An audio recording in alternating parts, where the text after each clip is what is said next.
Hello, baseball fans, and welcome to this special playoff edition broadcast of Lamar Viking Varsity Baseball, brought to you by the Lamar Baseball Booster Club. I'm Bill Frawley, and with me again today is Al Qualman. Al, how are you doing today? Great, Bill.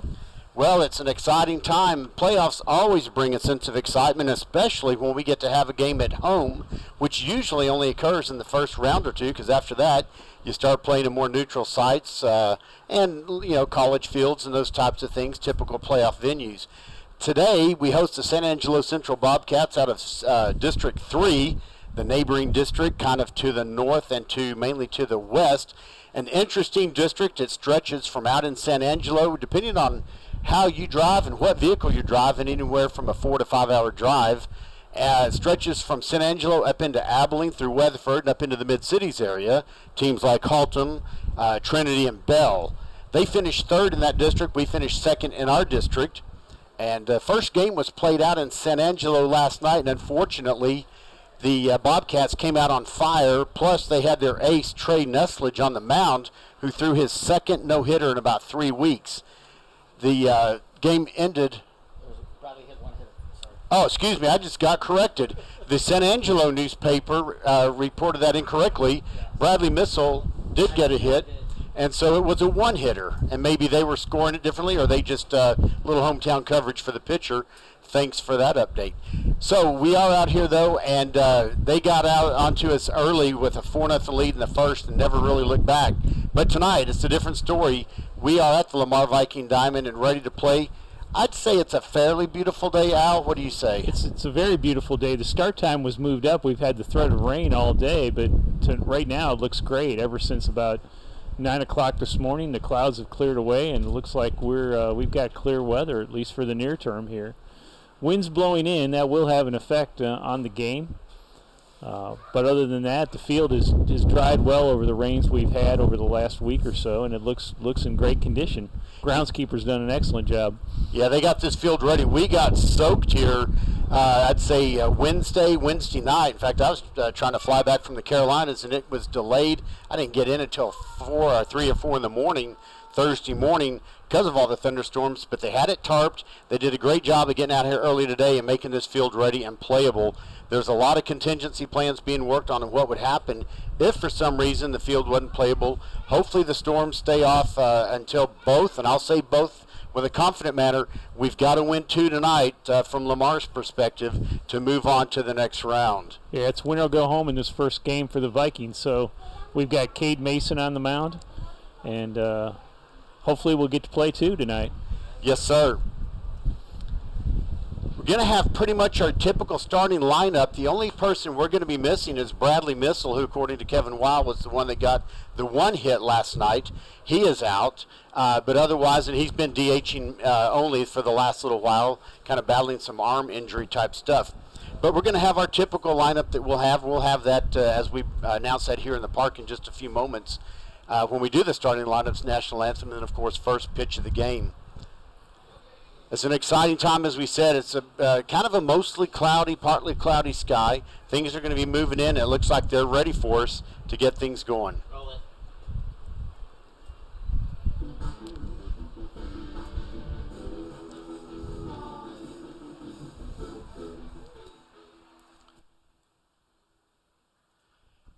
And now, ladies and gentlemen, let's have the starting lineups for today's game. First, for the visiting San Angelo Central Bobcats. Batting first in left field, number 2, Blake McKeska.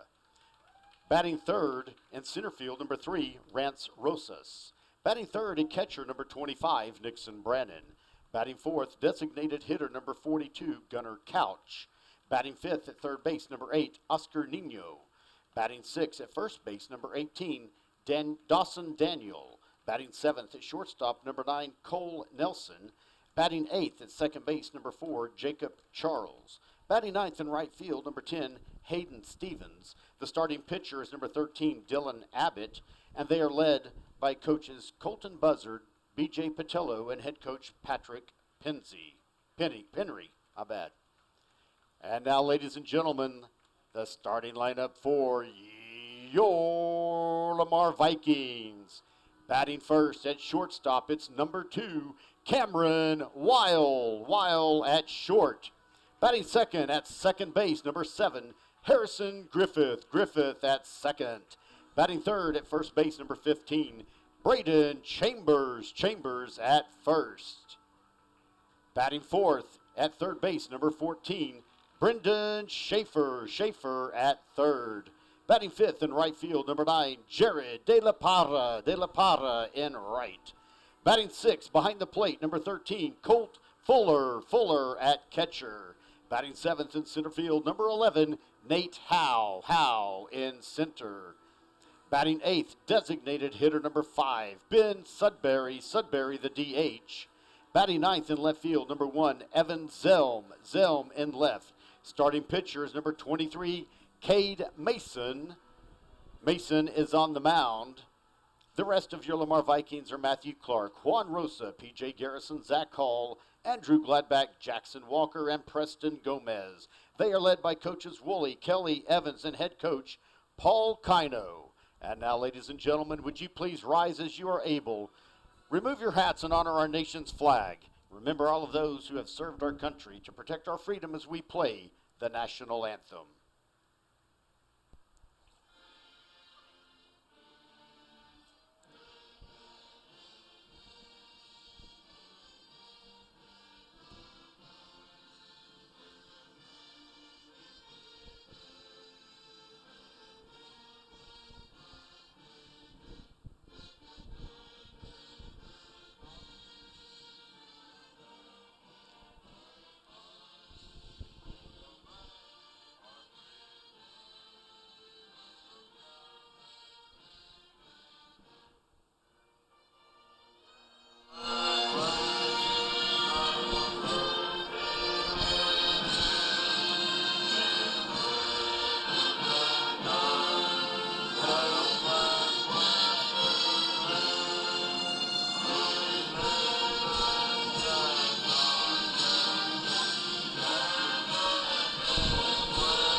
Once again, baseball fans, please remember, if you know of someone who cannot be at the game today but wants to watch and listen live, we are doing a live webcast. Anyone in the world can go to Lamar Vikings with an S, baseball, LamarVikingsBaseball.com. Click on the YouTube icon in the upper left corner, then follow the link to today's live broadcast.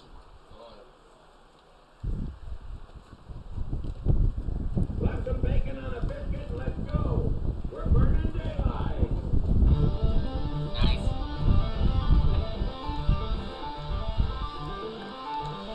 Well, Al, we're just moments away from first pitch of the game. The wind has picked up just a little bit. The flags around the back of the grandstands are waving pretty fervently. The one main American flag out in center field is kind of sometimes getting some life to it, sometimes hanging low. And that is showing that the wind's blowing in, which will keep most of the long balls in the yard tonight, most likely. So, not hopefully going to be a game of home run contest, especially considering probably give that edge to San Angelo Central overall. But hopefully we have some clean defense, some great pitching, and we find our way to get on base and across the plate. Vikings have Cade Mason on the mound tonight, Bill, and he's been a very good starter for them over the course of this season, so we'll see if Cade can keep the season going here. Starting battery for the Lamar Vikings behind the plate, number 13, Colt Fuller. Fuller, your catcher, and on the mound, number 23, Cade Mason. Mason is on the mound for the Vikings.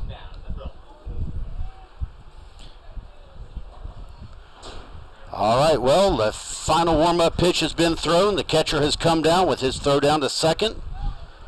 We do have 3 umpires in playoff baseball, which adds a little bit of hopefully accuracy and so on from the game with the calls at the bases and so on. Hopefully can't hurt, right? Exactly. Leading off for the Bobcats in the top of the first inning, left fielder number 2, Blake McKeska.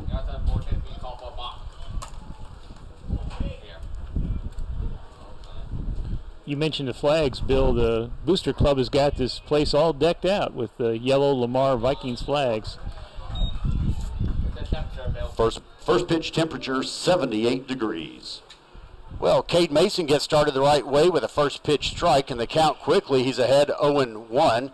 Next pitch just misses outside. Ball one. 1 ball and 1 strike to Blake McKeska, the left-handed left fielder, leading off for the Bobcats.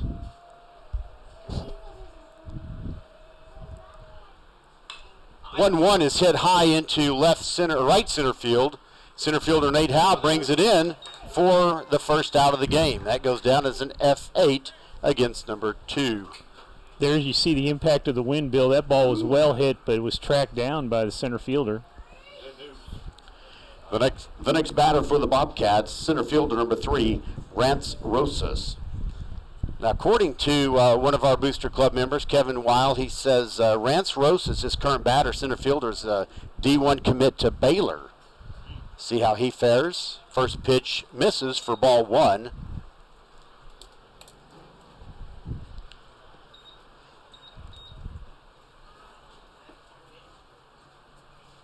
The 1-0 offering right down the middle. Nice little curveball for strike 1. 1 ball and 1 strike now. Nobody on, 1 out. Top of the first inning. Clouds building up just a little bit, getting a little bit pinker, grayer. That pitch just missed for ball 2. The umpire looked like he was coiling, ready to call it strike, but held back in the count, 2 balls and 1 strike. And Bill, one thing we've seen from Cade Mason over the course of this season is good control, so we'll see if he can keep it going. Fly ball to almost straightaway center field. Nate Howe gets the second out of the game and for himself. And just like that, 2 up, 2 down. That's true. Cade Mason does have good control, and he knows how to keep his head in the game, too, if things do start to go sour at all. Not a big strikeout pitcher, but he gets them to... The next batter is the catcher, number 25, Nixon Brannon. He gets the ball in play and gets a lot of outs. Well, the first pitch to Brannon misses outside for ball 1, so Cade Mason now, his third batter he's facing. There are 2 up, 2 down. He only has 1 first pitch strike, but that doesn't seem to matter. He's willing to pitch for contact, Al, as the Bobcats are putting the ball in play. That pitch misses also, and the count goes to 2-0. That's been his strengths this year, is pitching to contact and rely on his fielders to get the outs. There's a swing and a miss for strike 1, and he was really swinging, kind of came back onto his back leg. His fastball looked to be a little bit upstairs. Yep. Defensively, that must be remembering from something from last night because Brendan Schaefer's really hugging the line over at third base. Oh, and that pitch, beautiful, just caught the upper outside corner of the strike zone. And there we go. All of a sudden, after starting off with a 2-0 count, he's back in it at 2-2. And you can hear the cheers from our left-hand side over here, Bill. That's the Viking side. And there's a swing and a miss for strike 3. 3 up, 3 down. 3 up, 3 down in the top of the first. No score. Well, it was 3 up, 3 down on 12 pitches by Cade Mason. We'll be back.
All right, so Cameron Weil, as usual, set to lead off for the Vikings here in the bottom of the first inning.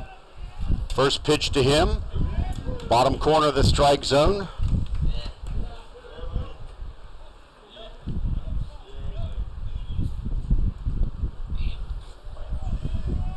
And the 0-1 pitch on its way, swing and a miss for strike 2.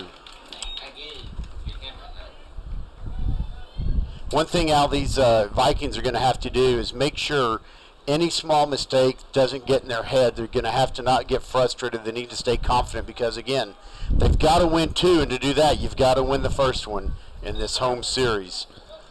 That pitch misses high and outside, and the count goes to 1 ball and 2 strikes. As they say, you can only play one game at a time, right? That's right. Bouncing ball just out of the pitcher's reach. Second baseman picks it up, throws, and they get him by a quarter of a step. Nice play defensively there on the 4-3 to get number 2, Cameron Weil. Thought that would be a single with Wild speed, but the second baseman made a good play, and the first baseman made a good stride. The next batter for the Vikings, second baseman number 7, Harrison Griffith. Yeah, Al, the second baseman charged that ball and played it just right, and then, of course, made a nice turning throw on the target. But Cameron Wild's speed, he almost got there. That first pitch misses just a little bit of hitting him, and the count starts off 1-0. Second baseman for San Angelo Central, Jacob Charles on that play, and the first baseman there is Dawson Daniel. And there's strike 1. The count evens up at 1 ball and 1 strike with 1 out. And nobody on here in the bottom of the first inning. We have no score yet. Now the 1-1 on its way, fouled back.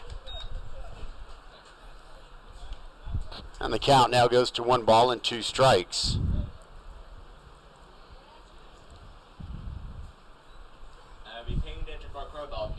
All right, the foul ball is picked up by our on-deck batter, Braden Chambers. Here comes the 1-2 to Harrison Griffith, high, and the count goes even at 2-2.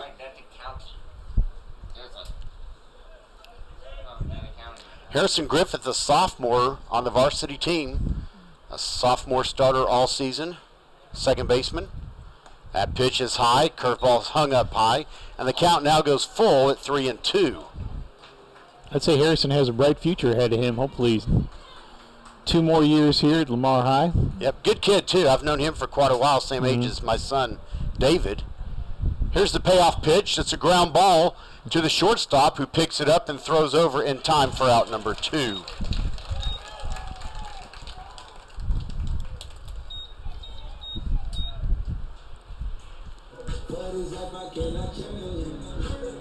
The next batter for your Vikings, first baseman number 15, Braden Chambers. Okay, so Chambers comes up to the plate, see if he can get a 2-out rally started here. First pitch to him, almost a softball type arc on that thing, and it hung up, and it's 1 ball and no strikes.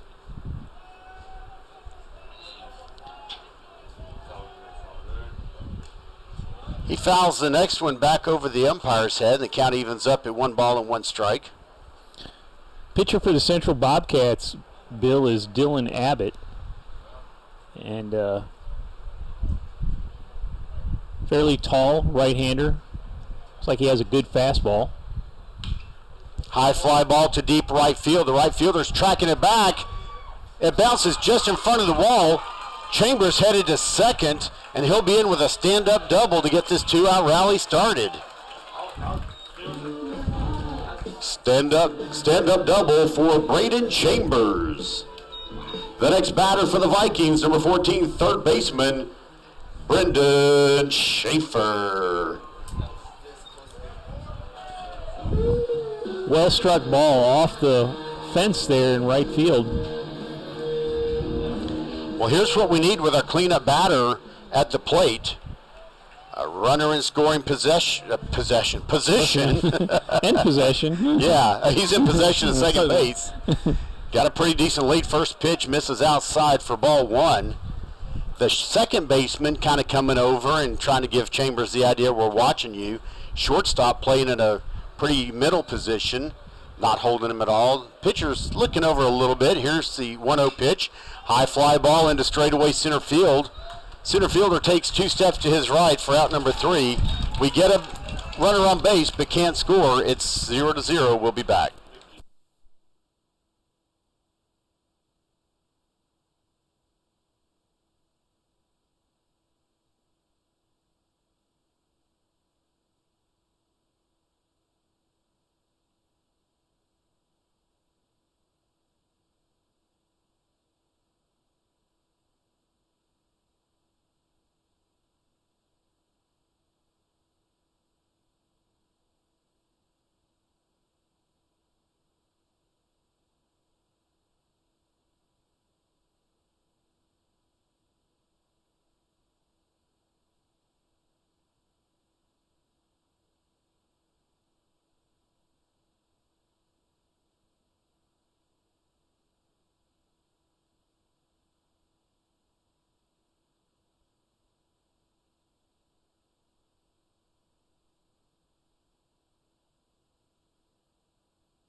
Leading off for Central in the top of the second inning, designated hitter number 42, Gunnar Couch.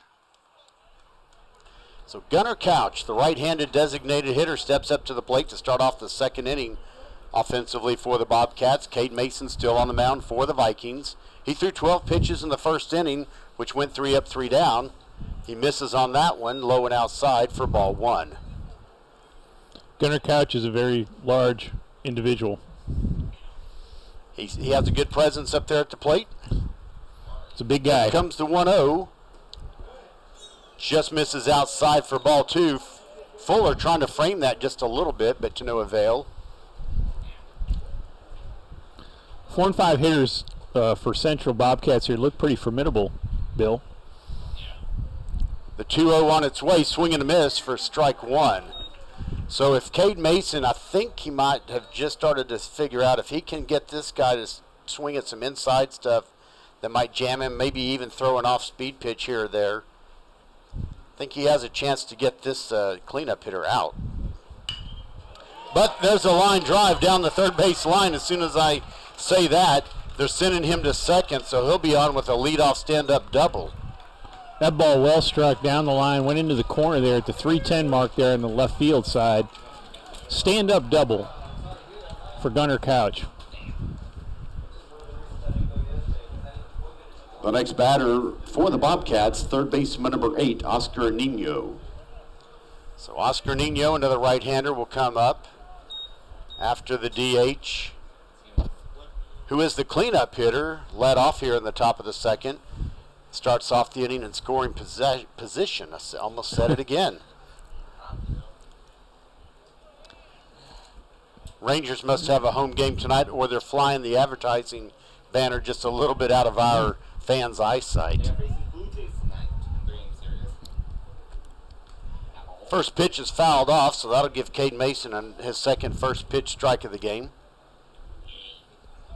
Well, excuse me, it's actually... Yeah, that's right, because that base hit was not on the first pitch of him. That pitch just misses the upper corner of the strike zone. Count evens up at 1 ball and 1 strike. Mason's trying to work away from Nino.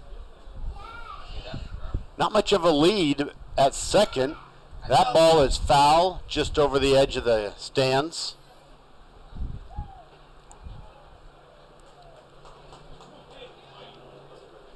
Count now 1 ball and 2 strikes. So Cade Mason ahead of this batter. See what he can do here. That pitch hangs high for ball 2. That's curveball. A little bit of chanting going on from the Bobcat players over in their dugout. The 2-2 on its way. It's foul back. He stays alive.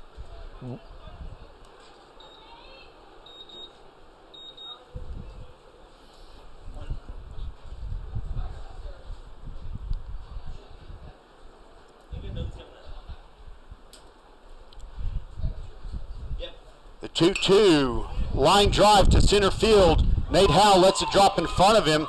Then it bounces behind him. He had the runner staying at second. Then an ill-advised throw deep to the infield allows the runner to get from first to second. So unfortunately, it was a single, but some throwing error there and fielding error is going to cause runners at second and third instead of first and second. That was a line drive that Evan Zelm couldn't decide what to do. He charged it, and I think if he would have kept going, he would have been able to. That's Nate Howe in center. I'm sorry, Yeah. Nate Howe.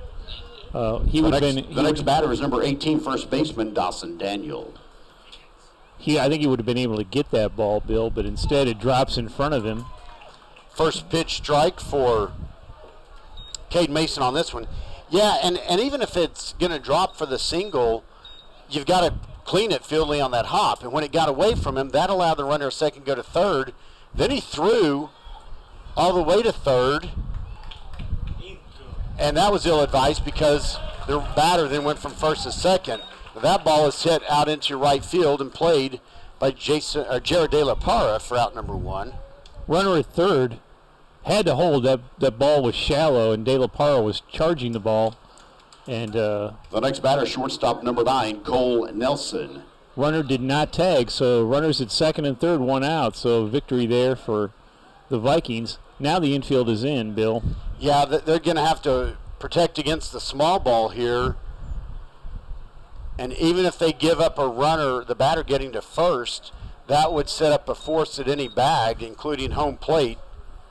You just don't want any kind of a mental or throwing error at this point with 2 on and 1 out, and those 2 on being a second and third. Big lead by the runner at second. Now that pitch catches the inside corner, and the count evens up 1 ball and 1 strike. And every run counts here, so they've got to prevent the run at all costs. Yeah, we definitely don't want to get into a situation of having to play catch-up. We only average about 5 to 5.5 runs a game, I believe. There's another strike right in there. The batter, number 9, Nelson, doesn't think that was one. Kind of shows a little disfavor in his face with that. Nothing bad, though. And the count now 1 ball and 2 strikes. A strikeout here would be beautiful. It's a ground ball to the second baseman, Griffith, who doesn't field it. That's an error, and the run scores. And he had an error, I think, in the game last night. Scoring is number 42, Gunnar Couch. So now, with only 1 out, you've got runners at first and third. That's unfortunate because they would have been able to get the force at home. The runner was not going, but Griffith didn't field it clean. There was no force at home. We had There was no second and force. third. Yeah, So- he wasn't going. Yeah. So, but they could have at least prevented him by checking the runner from third and then getting the out, hopefully, at first. Right. Cade Mason, the left-hander who can watch first base, throws over. The runner gets back safely. So there's 1 out with runners at first and third. 1 run in now for the Bobcats here on the top of the second. Here's the pitch. Inside corner, strike 1. That's his 4th first pitch strike of the game.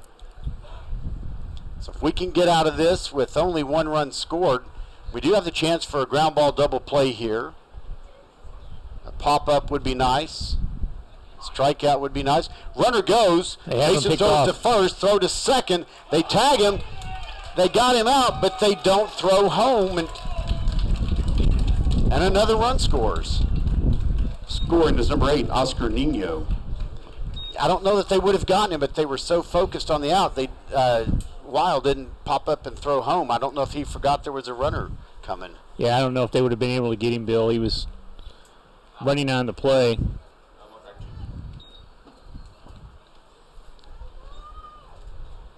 So the score now 2-0 San Angelo.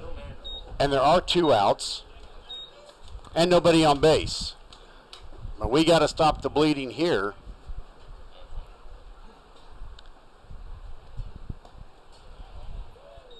Was that the first pitch to him? Or was it? Thanks.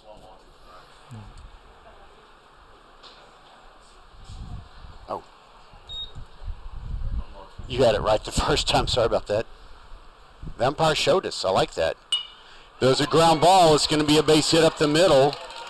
So now they've got a runner on. That's Jacob Charles.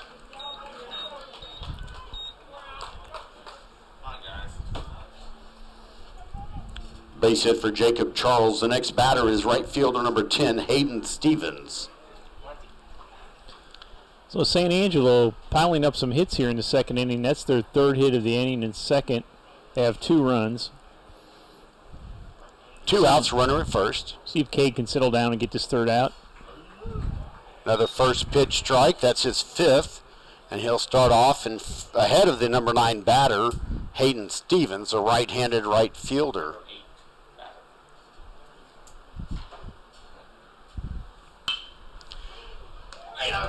Line drive to Cameron Weil. He fields it cleanly. That's the third out. The Bobcats lead 2-0. We'll be back.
Leading off in the bottom of the second inning for the Vikings, right fielder number 9, Jared De La Parra.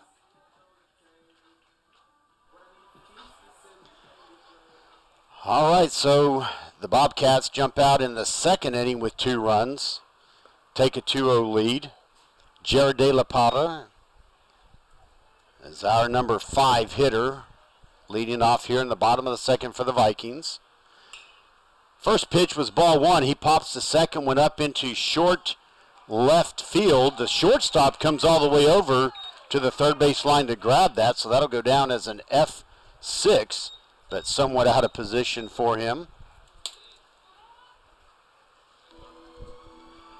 The next batter for the Vikings is catcher number 13, Colt Fuller.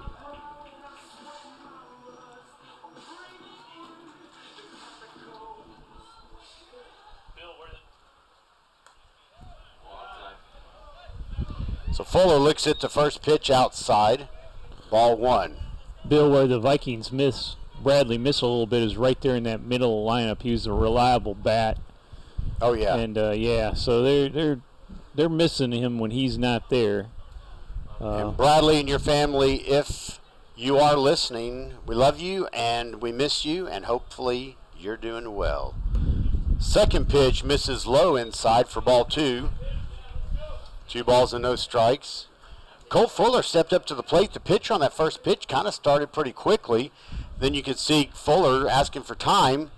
He does it again. Gave it to him that time. Yeah, so on the second and third pitches, now the San Angelo coach is coming out very upset that he's granting timeout to the batter. Wow. So Coach Penry pretty upset that the umpire granted timeout twice to Fuller. Ground ball to the shortstop, takes a hop in front of him, throws across in time for out number 2. And I'll tell you what, these crowds are getting fired up, and we've got a good crowd from both teams. The Central crowd traveled very well. They did. The next batter for the Vikings, center fielder number 11, Nate Howe. So it's great to see two big crowds here on a Friday afternoon supporting both teams. First pitch misses low for ball 1. So now 2 outs. Nate Howe, his first trip to the plate. The 7th batter in the order overall, playing center field. Ground ball that just misses and goes foul off the first base line. Count evens up at 1 ball and 1 strike. Did a good job of turning on that ball, just a bit foul. Nate, the left-handed batter.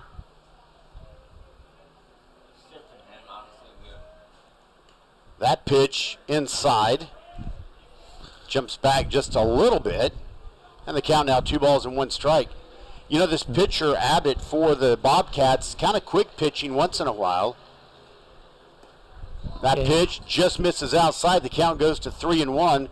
Will we have a base runner via a walk here? So far clean, no walks by either team in this game. High fly ball into right center field just behind the dirt. The second baseman has it, and he gets it for out number 3. The score is still 2-0. We'll be back.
Third inning, number 2, Blake McKeska. So Blake McKeska is the leadoff hitter overall. He's leading off in the top of the third. Flew out to center field for the first out of the first inning when they went 3 up, 3 down. Cade Mason on the mound for the Vikings, the left-handed pitcher, against the left-handed batter. First pitch in there, curveball for strike 1. So Mason now, by my count, 6 first pitch strikes tonight, or today. The 0-1, swing and a miss for strike 2. Mason pitching with some intensity.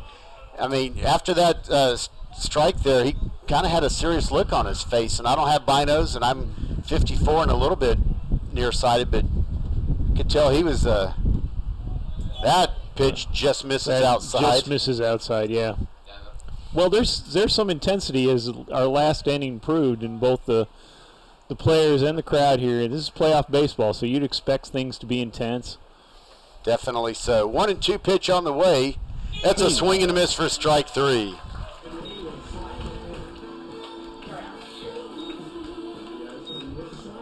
Looked like an off-speed pitch to me there, Bill, that he got ahead of him. The next batter, number 3, Rance Rosas. Mm-hmm. Maybe it was an off-speed curveball. Either way, he went down swinging for out number 1. This next batter is the second batter overall, Rance Rosas. He flew out to center in the first inning. There's a ground ball that just misses the third base coach. And another first pitch strike for Cade Mason. That's 7 by my count. St. Angelo third base coach had to do a nice dodgeball maneuver there. You know, if you can dodge a wrench, you can dodge a ball. There's a line drive lifted out to right field. Oh. Cherry De La Parra grabs that. Like he came in a step and then had to quickly go back and reach up and just barely got that ball. This abracadabra reach out and grab you moment brought to you by right fielder Jared De La Parra. The next batter, number 25, Nixon Brannon.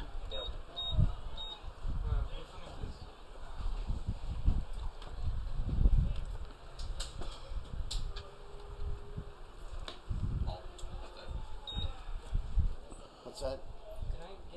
First pitch from Mason is a ball outside to Brannon. Brannon struck out swinging his first at bat. He pops this one up into short center field. Nate Howe steps up and is 3 up, 3 down, just what the top three did in the first inning. Still 2-0. We'll be back.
Ben Sudbury, our designated hitter tonight, backup catcher for the Vikings. Steps up, first pitch misses for ball 1. He's our number 8 batter overall tonight. Trying to get something started here in the bottom of the third. There's a line drive that's caught by the second baseman for a quick out, number 1.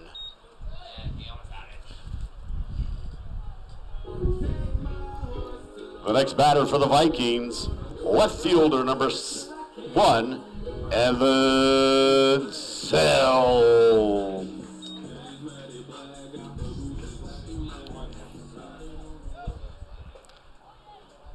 Evan Zelm, last night, or pitcher for the Vikings, steps up to the plate. First pitch misses outside for ball 1. Notice the second baseman for the Central Bobcats out there is wearing the bright orange leggings, Bill. A little different. That is bright orange. I'm colorblind. I can see a ground ball to the orange stockings, and he'll throw it over to first base for out number 2. But so far, he's lived up to those bright orange stockings. He's been able to get everything that's come his way. The next batter for the Vikings is your shortstop, number 2, Cameron Weil. So Cameron Weil is our D1 commit to the University of New Mexico. He's a junior, already committed to play for the Lobos. Leadoff batter overall. And the first pitch sails high for ball 1. 1 ball and no strikes. Cameron Weil, seeing if he can get a 2-out rally started here. We need to get something going before too long. That pitch is low and inside for ball 2. 2 balls and no strikes. To the left-handed Cameron Weil. Cameron is usually a igniter. If he can get on base, he can usually make things happen. Thought about swinging at that when it's in the lower outside corner of the strike zone. Count goes 2-1. Pretty good gap in left center, fair gap in right center. Here's the next pitch. Just misses, and the count goes to 3-1. Boy, that one in a little bit of a way was a hard one to watch, but on a 2-1 count, you can afford to watch for it. And now Weil ahead in the count, 3-1. There's a high fly ball into the right center gap. The center fielder coming over and he catches it for the third out. 3 up, 3 down again. No score changes. 2-0 Central. We'll be back.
Leading off at the top of the fourth inning, it's number 42, Gunnar Couch.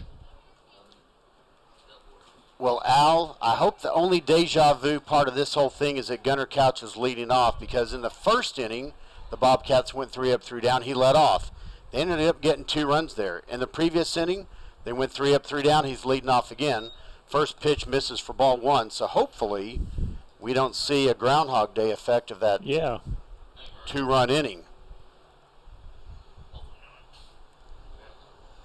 The 1-0 pitch on its way misses and gets past Fuller, but no harm, no foul, as there's nobody on base. Count goes to 2 balls and 2 strikes.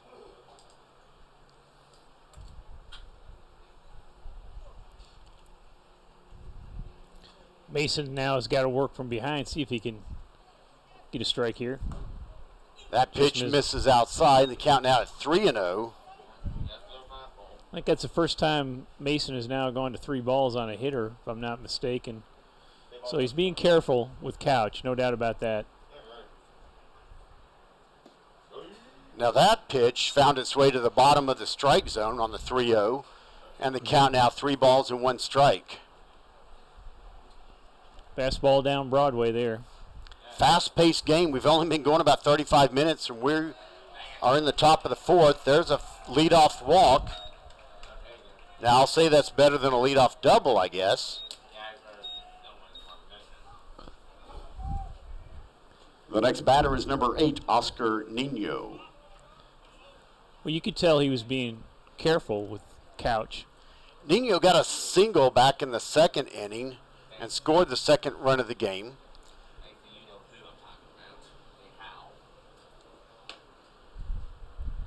There's a clean single out there. He's showing bunt, pulls back, but it's a called strike 1. Schaefer comes in when he sees the bunt shown. Weil went over to cover 2nd, so everyone moving like they should defensively. Chambers holding the runner at 1st. Batter was now looking at the sign. He looks like he's scoring away to bunt again. Now he takes it back. Fly ball into right field. De La Plata comes over. It drops fair. Picks it up. Throws it back in. That ball dropped either on the line or just inside of it for a clean single. And now, just like that 2nd inning, they have 2 on, except this time at least they're on 1st and 2nd instead of 2nd and 3rd. The next batter is number 18, Dawson Daniel. Jackson Walker starting to warm up in the bullpen for the Vikings. And you'd think Coach Kino would not be able to go too long if they got behind in that game. We were talking about that between innings, Bill. If they do get behind, he's going to have to There's a first pitch strike. By my count, 8. I don't think I've missed any yet.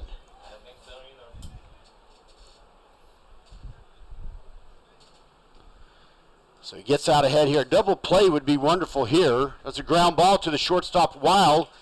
Out at second, throws over, and the double play is rolled for the Vikings on the classic 6-4-3, getting number 8 and number 18. So that helps out a lot.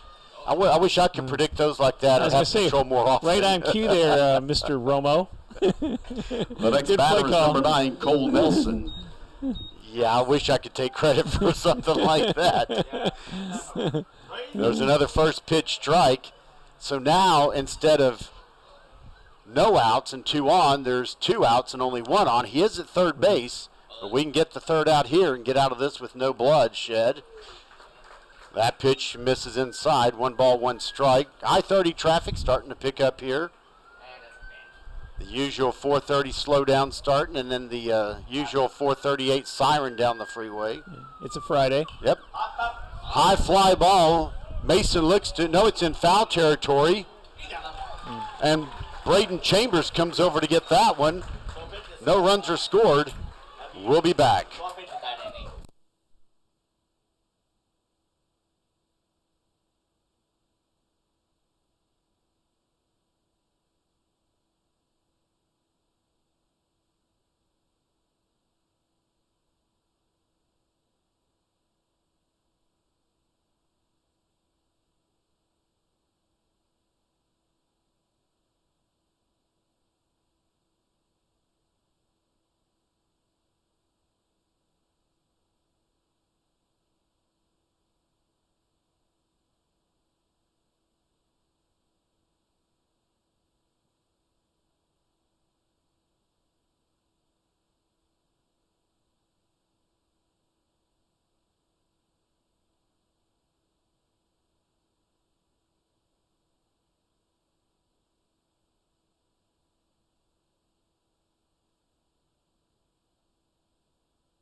All right, so just as he did, I believe, back in the...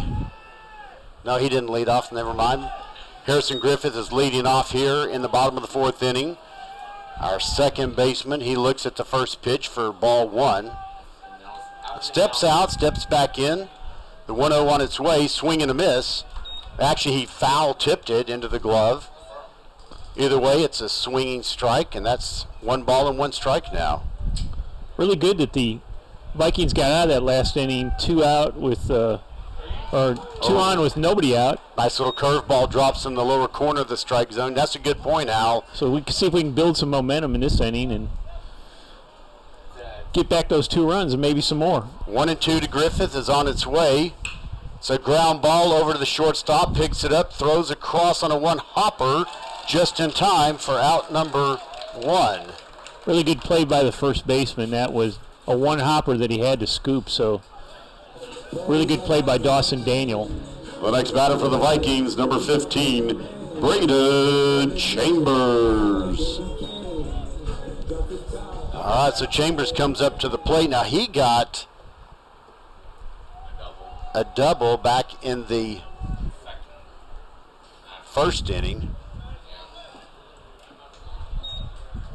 That was the first pitch misses for ball 1. One that came off the wall that was almost a home run. Yeah, that was really close up there in right field, I believe. The left-hander Chambers. There's another fly ball, this time to straightaway or a little bit right center. Center fielder grabs it for out number 2.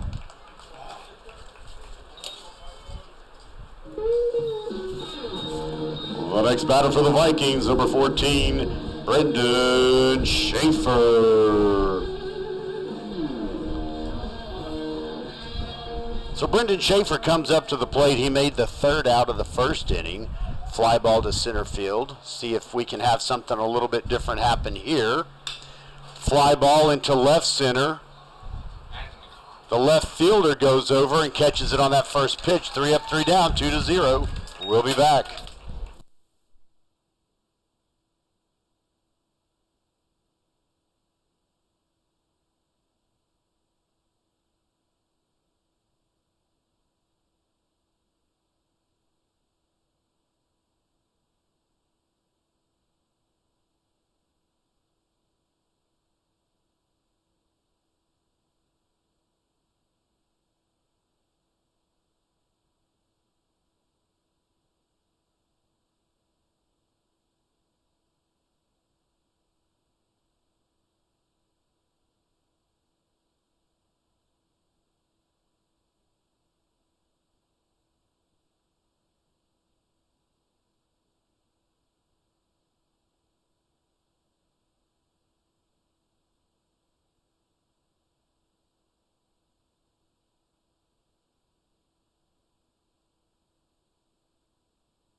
Leading off at the top of the 5th inning, number 4, Jacob Charles.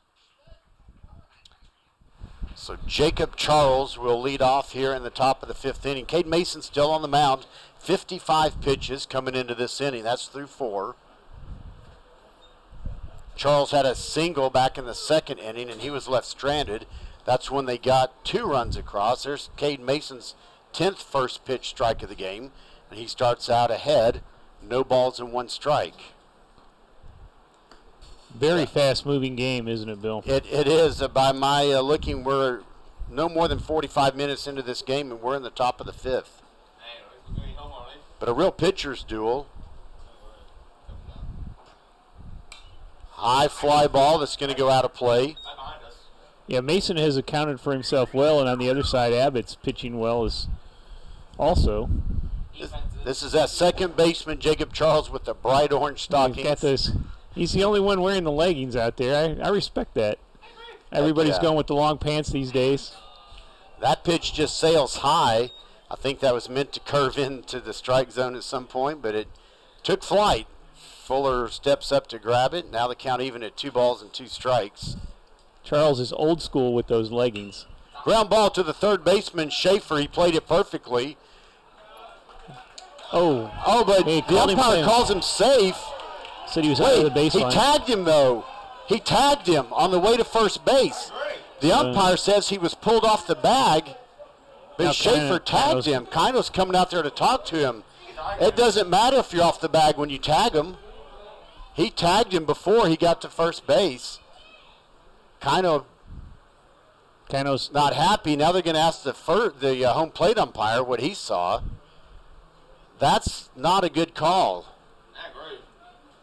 He just immediately said, well, he was off the bag. That has nothing to do with when you're tagged, though. It's like the call is going to be up. He calls him out. Oh, they called him out. All right. Okay. That's a good call. Well, Bill Romo, another good call by you over there. Wow, I'm so glad that they talked about that and got the right thing going. Yeah, they got the right call there because the umpire was obviously looking at the bag, and he called him off the bag, but he didn't see the tag. Ground ball up the middle. by Hayden Stevens, and he'll be on base with a single. But the umpires conferred, and they got that call right. Base hit by Hayden Stevens. The next batter is number 2, Blake McKeska. So the leadoff batter overall stepping up to the plate with 1 out and 1 on. And, you know, I like how Kino came out, not upset. You know, Yeah. He came out and said, hey, let's talk about this. They pulled the other umpires in. The call was corrected, and I like it when the umpiring crew is not too proud to correct a call and get Reverse the things call. right. There's a nice pitch, another first pitch strike for Cade Mason. I've got 11 now. Well, you know, I think with the advent of the instant replay, although we don't have it here, obviously, in high school, it's really changed the culture of all the games, the pro sports in that way. True. That the People willing to look more. umpires are more than willing to reverse calls. And Yeah, and I think there was a while, maybe a long time ago, maybe before some of that instant replay, where there was a little bit of a, well, I'm not going to be overturned. I made my call. yeah, it was definitely true in baseball. Oh, yeah. Throw back to first by Mason, nothing doing. The 0-1 pitch on its way. Swing and a miss for strike 2. Tell you what, Cade Mason fired up. He's got some intensity. He's still throwing some heat. That was a nasty curveball. Nasty curveball. You'd think Stevens might be looking to run here with a 2-0 lead with 1 out. That pitch misses. Colt Fuller pops up, holds the runner at first. And the count, 1 ball and 2 strikes.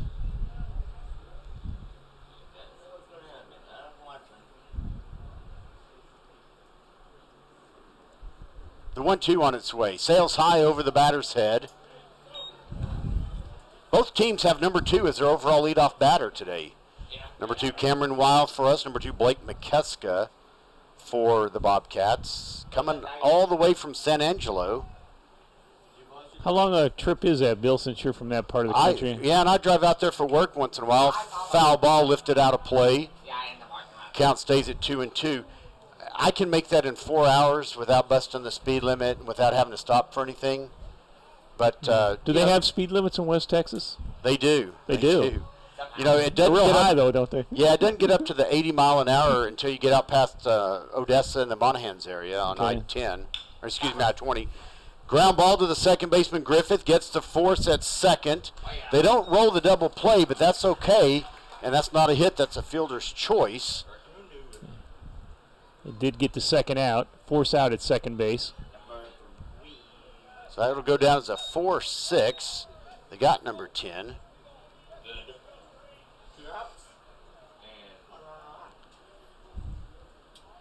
The next batter, number 3, Rance Rosas.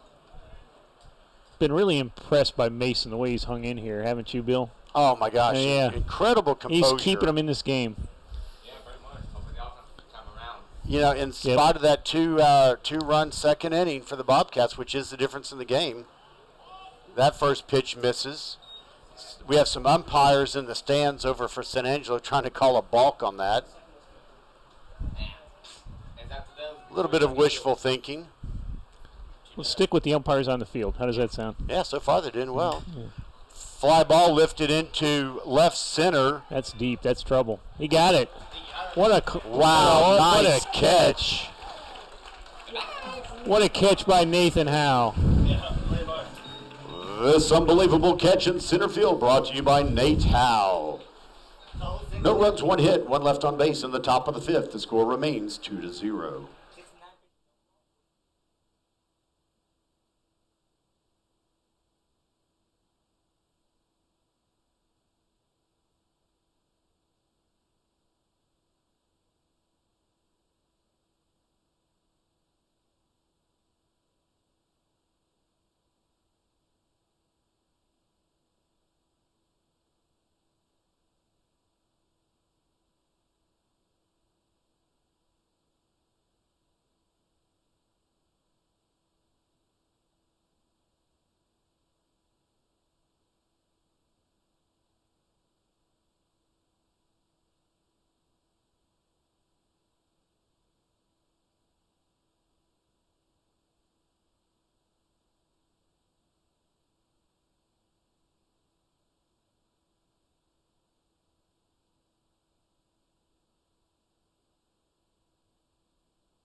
Jared De La Parra, the left-handed right fielder, leads off for the Vikings. Looks at the first pitch, ball one. Vikings trailing 2-0 here in the bottom of the fifth. Clouds getting a little bit thicker, rolling in from the west. A little bit breezier. So, Bill, this would be a good inning for the Vikings to start getting some hits and get some runs here. It's I'd say we don't want to wait much longer. got nine outs left, so every one of them is valuable. 1 ball, 1 strike. Bottom of the fifth. Looks at that pitch, low for ball 2. 2 balls and 1 strike. If De La Parra can get on base, we've got Colt Fuller, the catcher, on deck behind him. Well, even if he doesn't get on, he'll bat. Ground ball that goes foul, evens up to count at 2-2. So far, Dylan Abbott has held the Vikings to 1 hit. And I believe no walks. Is that correct? Yeah, that is the only base runner of the game. No one reaching on air. That one hit by Braden Chambers, a double in the first inning, and he was stranded. So he's been clean since the first inning. Good point, Al.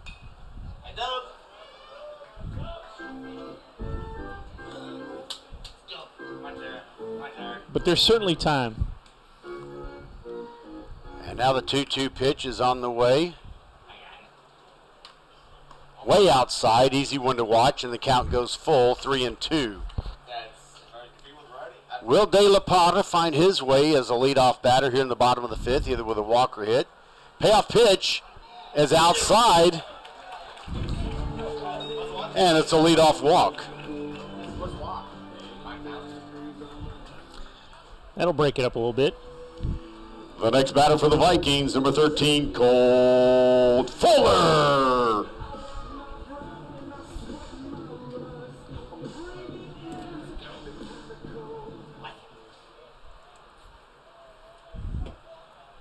All right, so finally we've got a runner on base with no outs.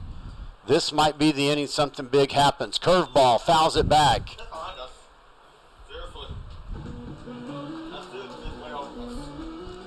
Ball bounces on top of the broadcast booth. Before that walk, Abbott had set down 10 Vikings. Good to see a base runner out there. Yes, it is. About a 3-step lead by De La Parra at first. 0-1, throws back over, and he gets back in time.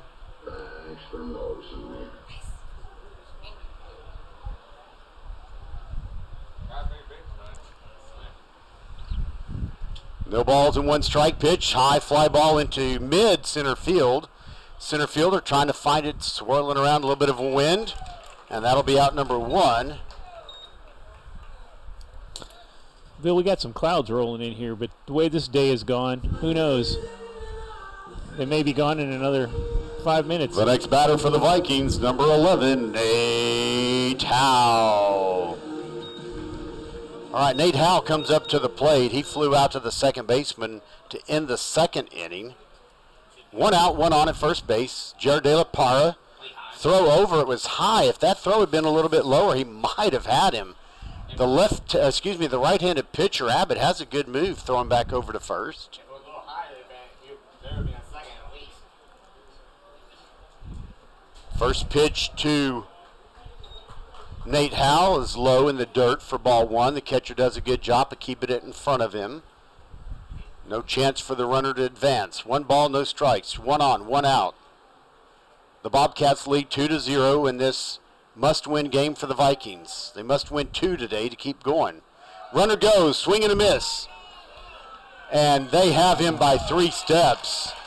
Wow. It's hard to understand what was going on there when you're down 2 runs. De La Parra not a speed demon. Not a speed demon, so I don't understand that call at all. Count goes to 1-1. Swing and a miss. Strike 2 for Nate Howe. Well, it could have been a hit and run. It could have been. And it could have been a hit and run, and he just missed it. Yeah. Because he did swing. Yeah. So you might be right. That was probably it, and that call makes a lot of sense if you're on a hit and run. And there's a swing and a miss for strike 3. Score remains 2-0. We'll be back.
Leading off in the top of the 6th inning for the Bobcats, number 25, Nixon Brannon.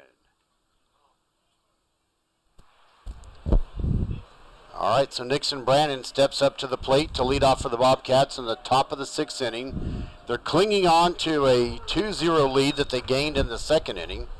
Number 12 on first pitch strikes for Cade Mason, I believe, tonight. 0-1 pitch on its way. Gets away. Oh, it Did it hit him? I don't know if it hit him. I think he might have called catcher interference. I don't think it hit him. So it's. Yes. Well, I'm going to say that's probably catcher interference. And we got a runner for him, Bill, number 7. Courtesy runner at first base, number 7, Kyson Snelson.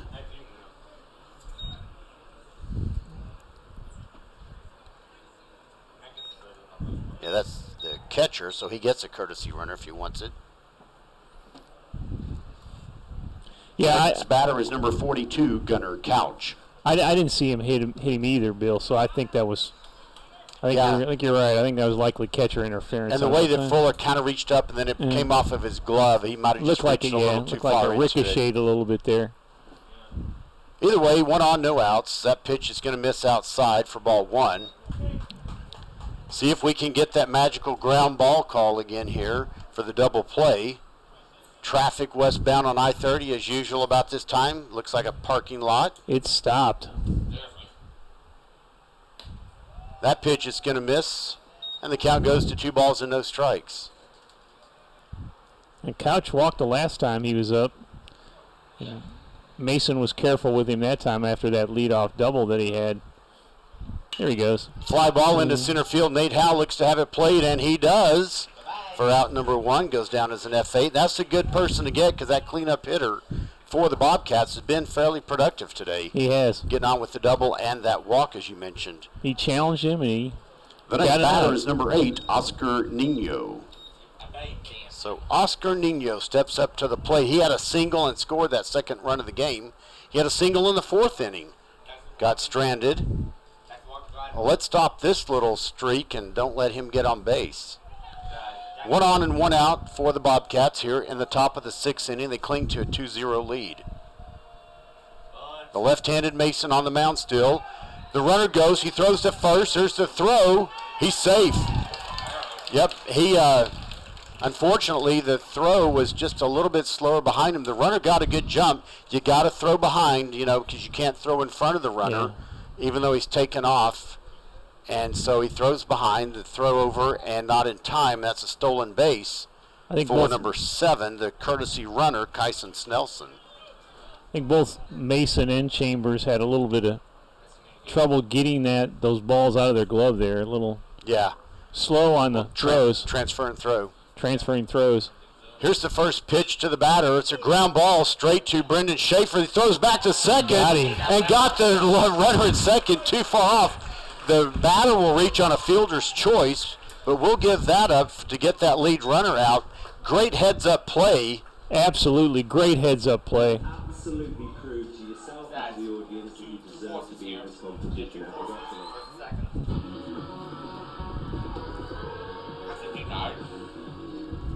The next batter is number 18, Dawson Daniel.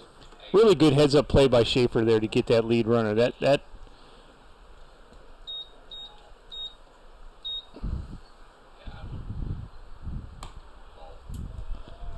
So that effectively erases the mistake that when they on the missed pickoff there. So. And run down is that was scoring position. Not the least.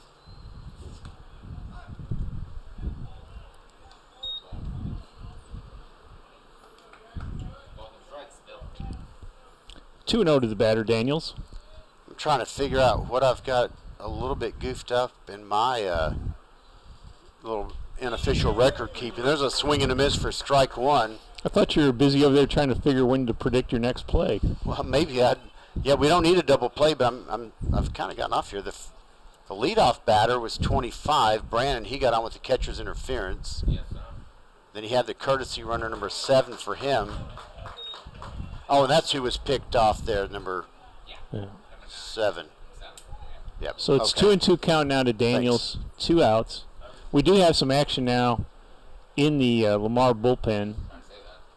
Ground ball, chopper to the third baseman. Schaefer throws, and they get the third out in plenty of time. So just when you think they might need to warm someone up, we come out of it with no run scored. It's still 2-0. We'll be back.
Leading off in the bottom of the 6th inning, Ben Sudbury.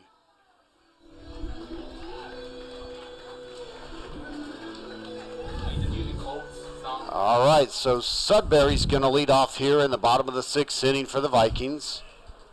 Looks at the first pitch. He goes low, ball 1.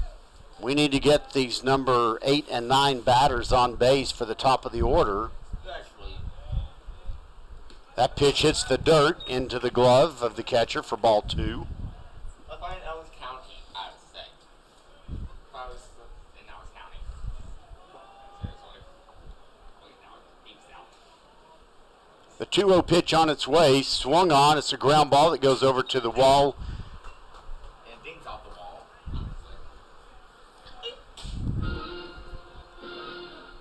Nice. Sudbury just ahead of that pitch to Abbott challenged him with the fastball there, and he got around on it. Here's the 2-1 delivery. It's low, ball 3. Sudbury led off in the 3rd, lined out to the second baseman. Do have action. Action. All 4 days. Inside, and there's a walk.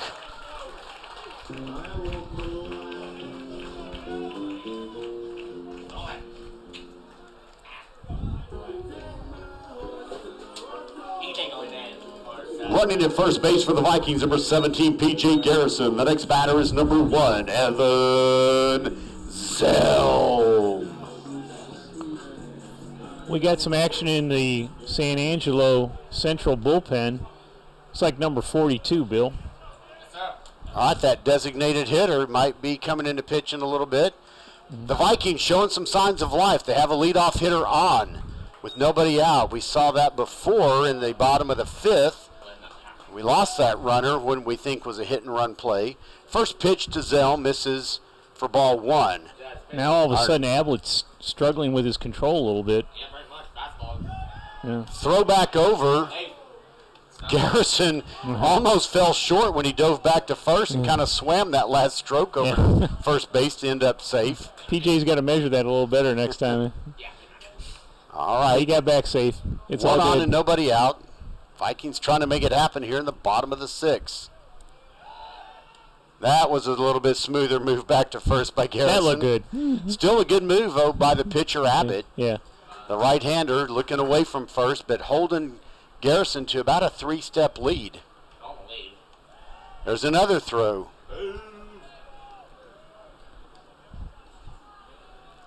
So he's thrown 1 pitch to Zelm, but he's thrown 3 times over to first at this at-bat. Here comes the 1-0. Shows bunt, pops it up over toward the on-deck circle of the Vikings. There's Zelm looking to make something happen there with the bunt. We had talked about that in between innings. Maybe it's a bunt hit that can help ignite the Vikings get some runs here. Now, and even if you advance that runner to second, you got the top of the order Coming up. and all of those guys are due. They are. In fact, all of the Vikings are due. Especially Cam, who is, well, unbelievably back. One on. Oh, wow. That pitch was coming inside. Zelm was showing bunt. He couldn't pull back in time, and what was an inside pitch, kind of an excuse me, bunt goes foul, and the count now 1 ball and 2 strikes. It definitely been a ball, so Yeah. it's not a favorable count now, and count in favor of the pitcher Abbott here. Abbott throws over to first. 4 times. Garrison slides back safely. They make it to zone 4 times to Garrison. That's wow. Here's the 1-2. Misses outside. It evens up at 2-2.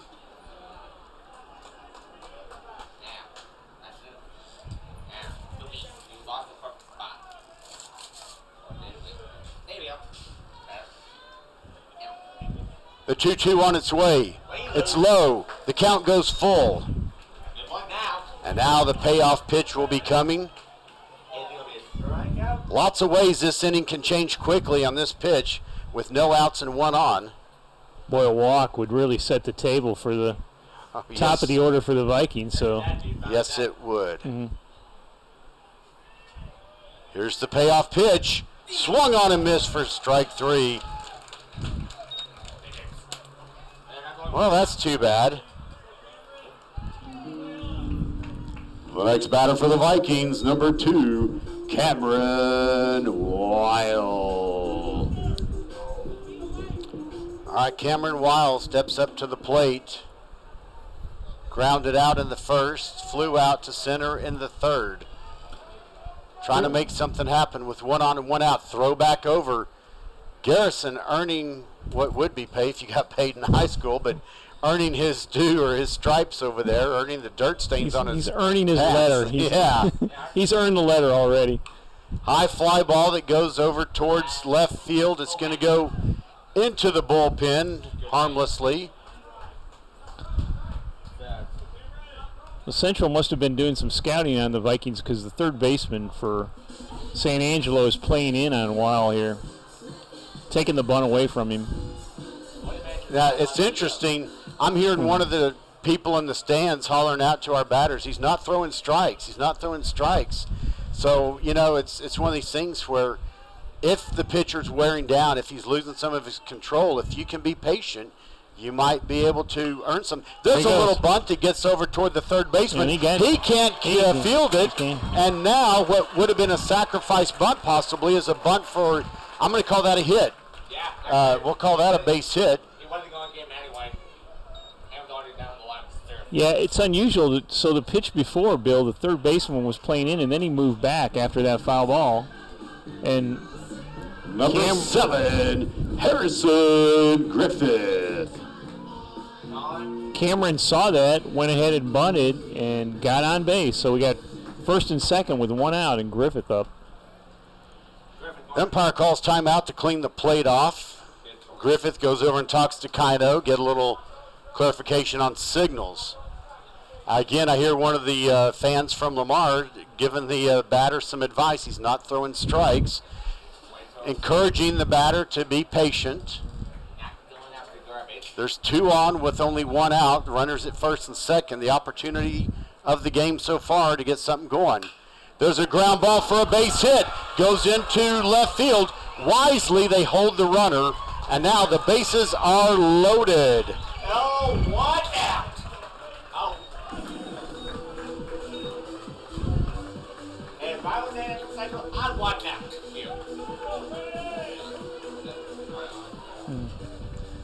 And now looks like we're going to have a visit to the mound. See if he makes a pitching change here for Central. Well, this spirit because his eyelids are jammed in his old man's head. We need a live rooster. Is it a live rooster? We need a live rooster to take the curse off Jose's glove, and nobody seems to know what to get Millie or Jimmy for their wedding present. Is that about right? Okay.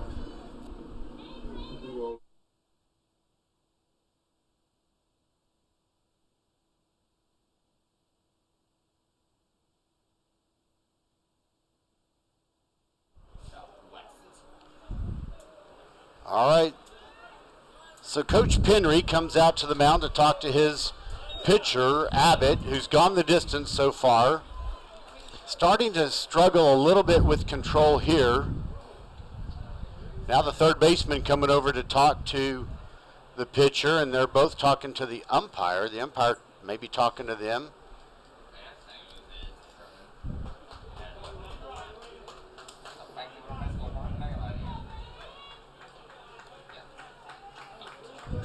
St. Angelo. Number 15, Braden Chambers. All right, Braden Chambers comes up to the plate. Bases loaded, only one out. Here's the chance. Looks at the first pitch outside. Al, if there's a few people I wouldn't mind having at the plate right now in this situation, but Braden Chambers is one of them.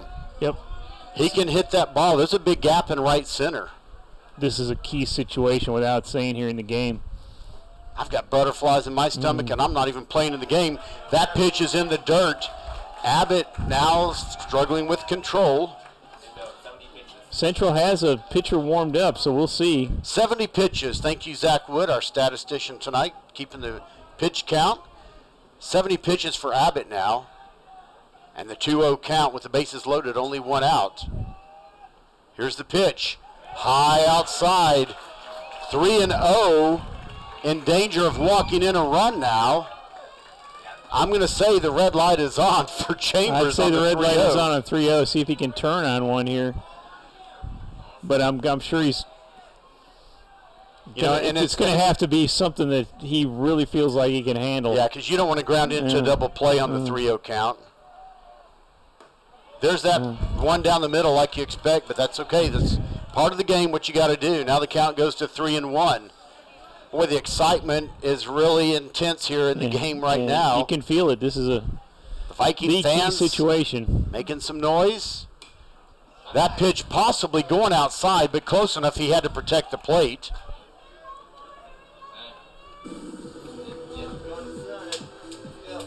Count goes full, 3-2.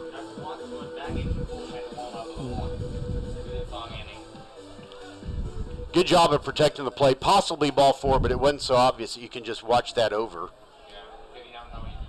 Now with a two-strike approach. Full count, bases loaded, one out. Bottom of the sixth, the Bobcats lead 2-0. Here's the pitch. High fly ball going into left field. Can Garrison tag and run? Oh, it drops. Oh. He lost it. Here comes another runner. There's going to not be a throw at the plate. The game is tied. Garrison and Weil both score on the ball that goes into left field. Scoring for the Vikings, P.J. Garrison and Cameron Weil. Well, we've got to count that as a hit because it never... It's obvious Blake Mikasa just totally lost that ball because he was going in the opposite direction of the ball. It was a fairly shallow fly ball into left field that he just missed. Number 14, Brendan Schaefer. Wound up scoring 2 runs. Maybe he lost in the lights. First pitch misses. That was close. Ball one.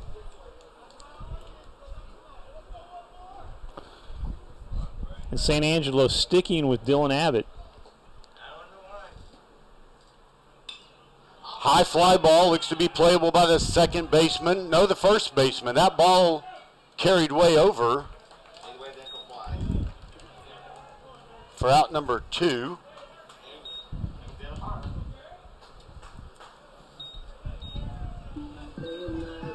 Number 9, Jared De La Parra. So we've got 2 runs across. The game is tied. There's 2 outs. There's 2 on at first and second. Lots of 2s at play here. Here's the pitch. In the dirt. It gets away from the catcher. The pitcher comes up, but it was stayed in front of him. So wisely, I'll say. Now, Kino talking to Griffith, acting like he should have been watching and running. He did have a pretty good lead, and I think he might have been able to get third. Yeah, I think he would have been able to get But two. I'll at least say he's still safe on second. You'd like to have him on third, but He's in scoring position with 2 outs, and this is the bottom of the 6th, so 1 run here would be huge, to say the least. the pitch is outside. The count goes to 2-0. nobody warming up in the San Angelo Central bullpen currently. They used to be. Well, they had Gunnar Couch out there for a while. He looked like he got warm, but they're not. They're staying with Abbott. That pitch catches the outside corner barely. The count goes to 2-1. It's interesting when a close pitch like that moans from the Viking fans. Good job, yell from the Bobcat fans. That was a good close pitch. 2-1. Being right in the center here, we get to hear both sides of the story for sure. De La Plata reaches up, hits that foul out of play. And the count even at 2 balls and 2 strikes with 2 outs, 2 on. Can we keep something going here? Take the lead possibly in the bottom of the 6th. Griffith with Here's the the lead pitch. second. And the line drive is going to be a hit. Here comes Griffith. There's going to be a play at the plate. Oh, and the ball bounces past the catcher. Griffith is safe. The Vikings take the lead. What a job of base running by Griffith, who might have been out if it not for the hop. Scoring on the play and giving the Vikings the lead, Harrison Griffith. Made a great slide there to catch the plate. We're going to have All a the balls pitching coming change. We'll be back.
The next batter for the Vikings, number 13, Colt Fuller. But now he's going out to give a clutch. This inning, seriously.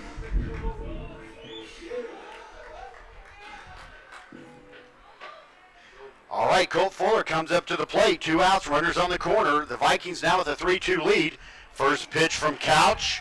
Catches the strike zone, and it starts off 0-1.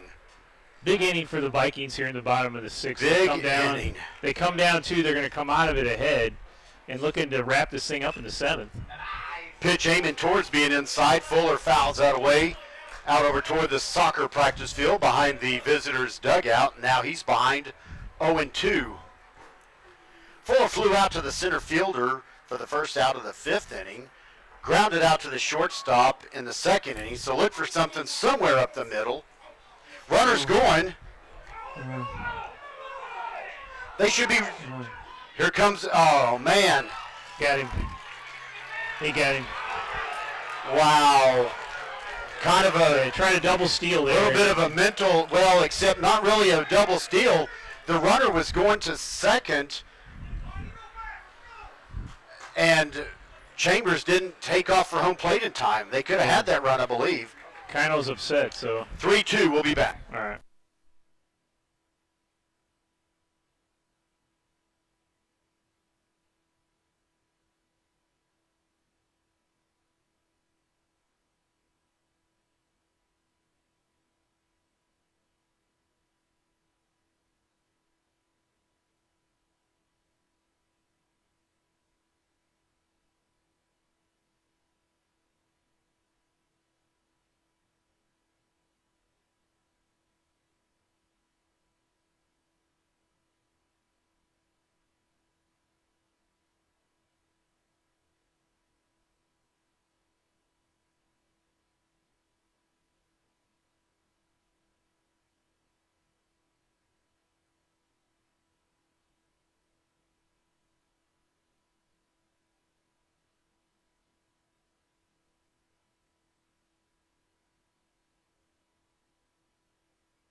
Leading off in the top of the 7th inning, number 9, Cole Nelson. Wow, it doesn't get much more exciting than this. Bottom of the 6th inning, the Vikings score 3. Had a chance at a 4th one, it looked like. Either way, they have the lead 3-2. First pitch from Cade Mason in this inning is ball 1. He has 12 first pitch strikes, unless I missed 1 or 2. That's his 81st pitch of the game. He has a chance of going the distance here if we can get the 3 up, 3 down. Throws a little hard, and it went a little low into the dirt. And now he's behind 2-0. Fuller goes out to talk to him a little bit. Probably kind of tell him, look, you know what? Don't force anything. Yeah. You've been pitching for contact this game, and it's been working overall. And now he's got the lead for the first time in the game, so just relax and get that first strike. And they have 5 hits, the Bobcats do, but in the last 4 innings, 3rd, 4th, 5th, and 6th, they only had 2 hits. Kyle's coming out to talk to him now. Kino does come out to talk to Cade Mason, probably checking to see how he's doing, how he's feeling. You know, and Kino, I love him because even though, you know, you can say, well, just get everything out you can out of the guy, he cares about these players and their arms and everything. So he's wanting to check on him, wanting to reassure him. And now with the count 2-0, nobody on, nobody out, we are set to resume play. The right-handed number 9 shortstop Cole Nelson up to the plate. His last at-bat was in the 4th when he ended the inning on a fly ball in foul territory to the first baseman. And now the count goes to 3-0.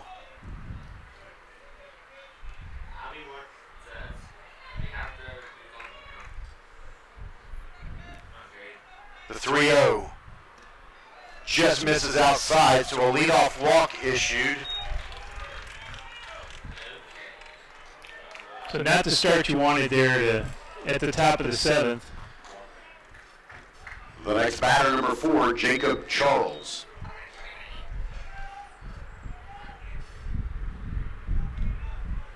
Jacob Charles grounded out to the third baseman his last at-bat. There's a first pitch strike, number 13 as I have it for Mason.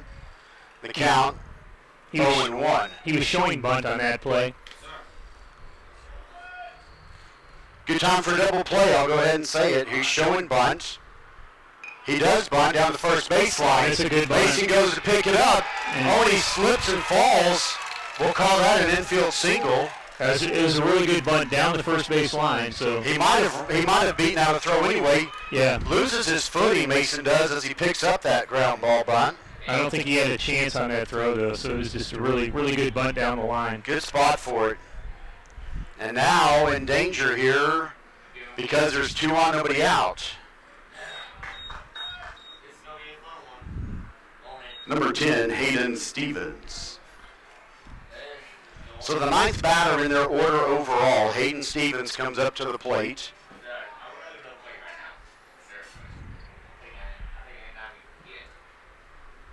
First pitch strike.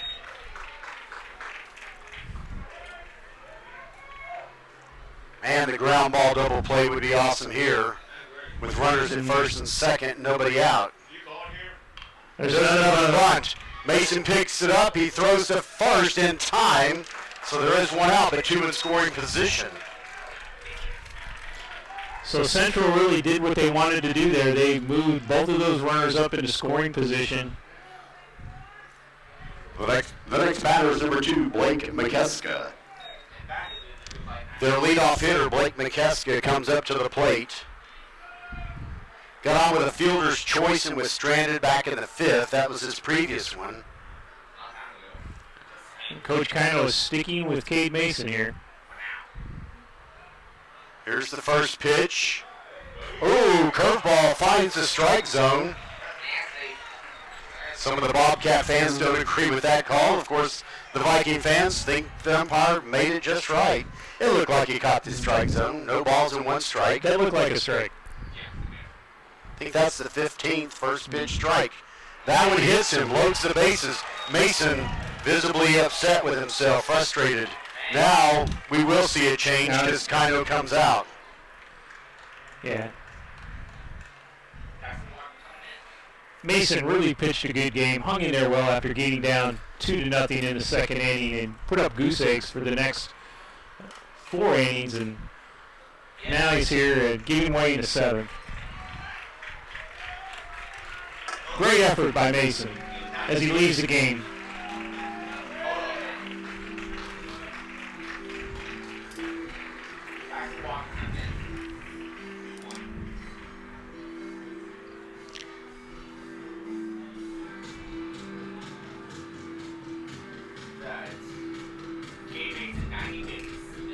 '90.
The next batter for the Bobcats, number 3, Rance Rosas. Well, Jackson Walker has come into the game for the Vikings to pitch in relief of Cade Mason, who did an excellent job hanging in there through 6 1/3 innings. Unfortunately for Walker, comes into a situation with the bases loaded. Curveball. Oh, the umpire coils up like he's going to call a strike, and then does not. I thought that was going to be strike 1.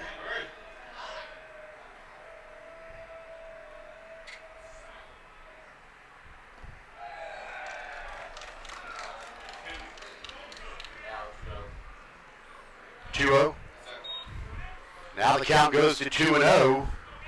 Well, you don't want to walk in the tying run. Definitely want to get an out and hold that runner at third, whether it's a pop-up or a ground ball.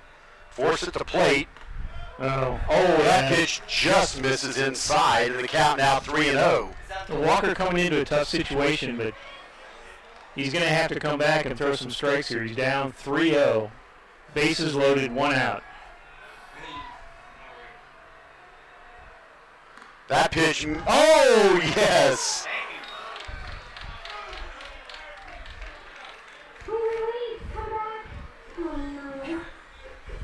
Well, that was interesting. That ball well outside, but called a strike. And I think the umpire didn't like getting shown up by the batter. Yeah, that might have been. There is ball 4. That'll score 1 now.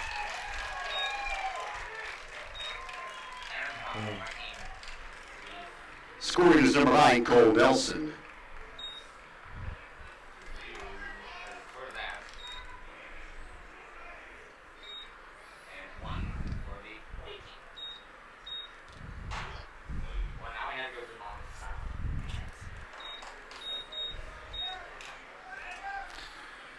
So that ties up the score, 3-3. Here in the top of the 7th. The next batter, number 25, Nixon Brannon. Still bases loaded, 1 out.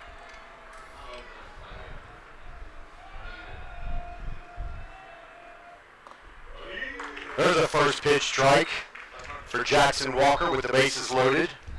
1 out. The game is now tied. 3-all. Here's the pitch, swung on ground ball. just out of the reach of Cameron Wild. Here's going to be a play at the plate. Here's the throw. It's cut by Chambers. The Bobcats take the lead. Scoring is number 2, Blake McKeska. Bobcats take the lead now, 5-3, on that one-out single that scores 2. What's that? Courtesy runner for the Bobcats, number 5, Kyson Snelson. So some clutch hitting here by the Bobcats. They score The next batter, number 42, Gunnar Couch. 3 with 1 out. After going behind 3-2, they've answered with 3 of their own here in the top of the 6th.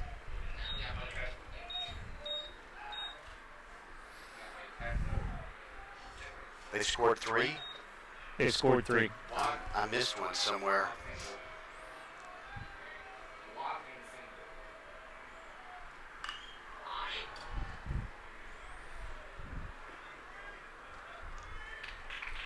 Fly ball to right field is caught by Jared De La Parra. Now 2 outs. Runners stay at first and second. The next batter, number 8, Oscar Nino.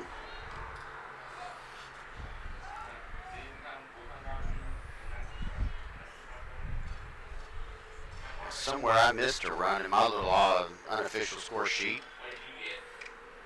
I had 2 in this inning.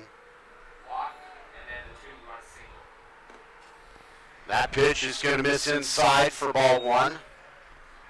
Oh, were there 2 runs on one? Oh, that's what I missed. Okay. Gotcha. Mm-hmm.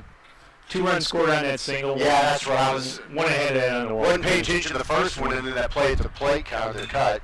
There's a looper into right field. De La Parra can't get it. That goes over his head. This is trouble. Big time. It rolls to the fence. 2 runs are going to score. Wow. You've got to take your first steps back. So 7-3. Scoring are Snelson and Rosas.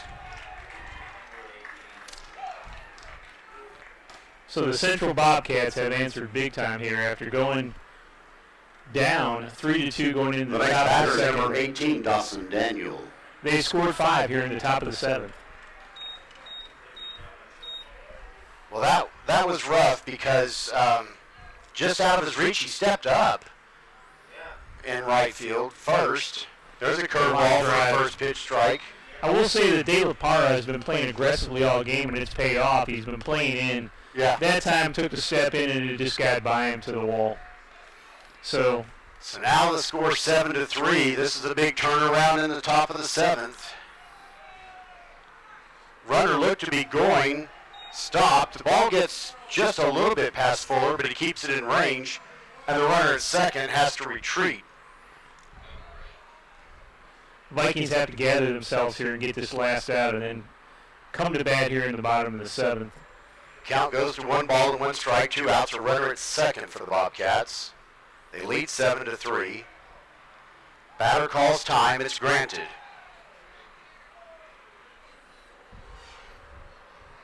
I don't blame him. He was standing there for a while, Yeah. ready. He called time and got it. Umpire's been good about that. Here's the 1-1.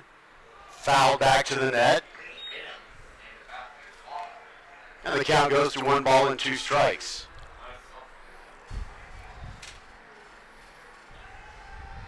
Well, it'll be interesting to see if we can get out of this.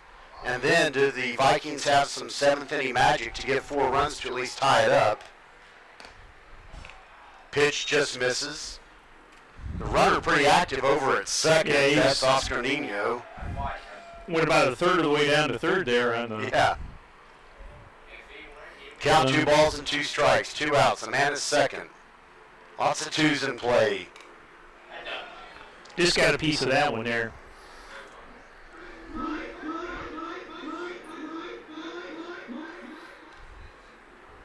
Count stays at 2-2.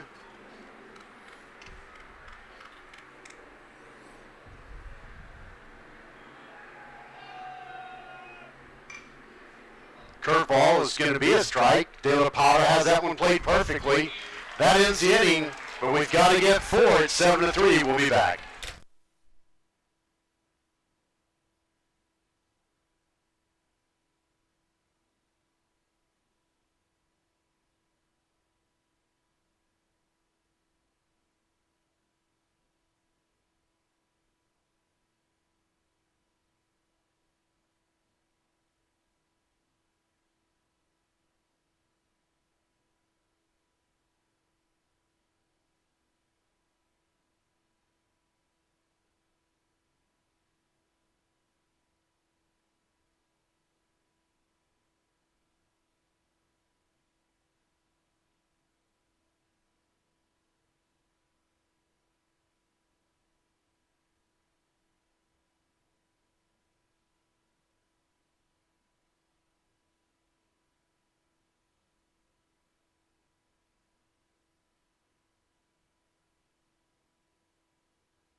Leading off in the bottom of the seventh inning for the Vikings, Cole Fuller.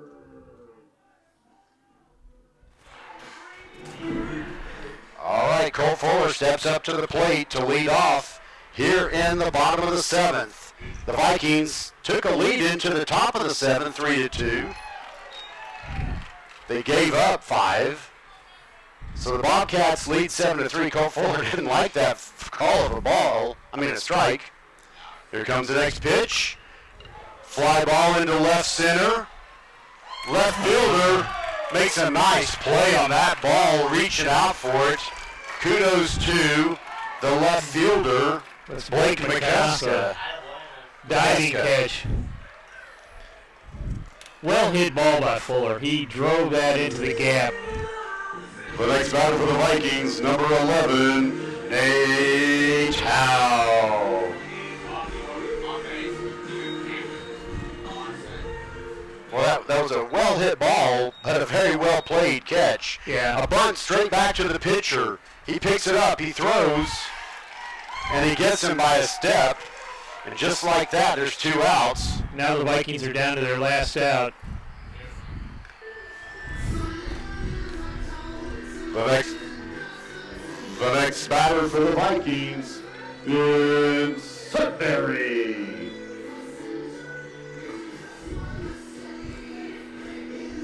So 4 runs down to their last out.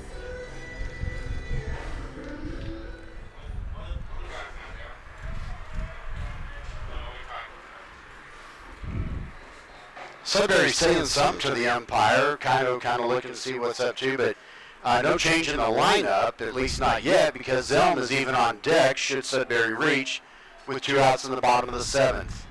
The first pitch, fastball, strike 1. Gunnar Couch is coming in relief and is throwing strikes. He is. Unfortunately. That pitch misses, evens up to count at 1-1.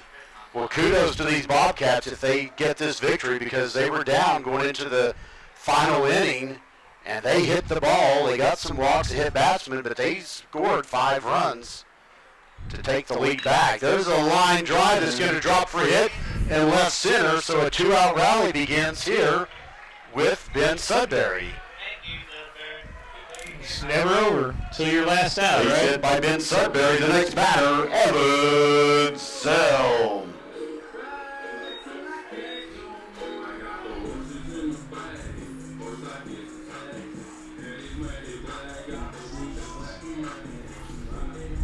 All right, the excitement continues. 2 outs, 1 on for the Vikings. They trail 7-3. Had the lead coming into this inning, 3-2. First pitch, bouncing ball to the second baseman. He picks it up, gets the force at second. That's the ball game. We'll be back in just a few moments.